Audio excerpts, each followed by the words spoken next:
Hey, real quick before we get into the interview, I wanted to tell you, I heard you on Fayez's new podcast.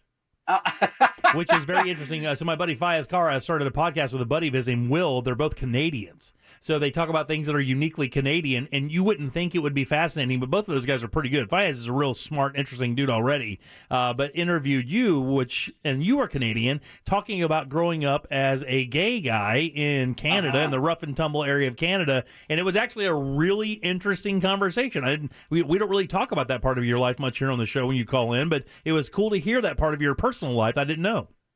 Yeah, it's I had a very stereotypical Canadian upbringing. My parents ran a cross-country ski resort, and we had a dog sled team that we would drag everybody's luggage up to the resort with. And my brother learned to cross-country ski before he could walk, and we had canoes out the wazoo, and you hunted beaver trees and made syrup. Yep, we actually trapped beaver. Yep. We because they would flood the trail, so you had to keep the population down. So my dad had a license with the Hudson's Bay Company to trap beaver. It was crazy. It was just the most Canadian. You were as you were talking, I was just literally drawing the "Welcome to Canada," card, the postcard that you would see. That's exactly what you're describing. Well, how you doing, eh? It's like talking to Brendan, asking what he's going to do for vacation. I'm going to go back up to Canada and cut firewood for my mom and dad.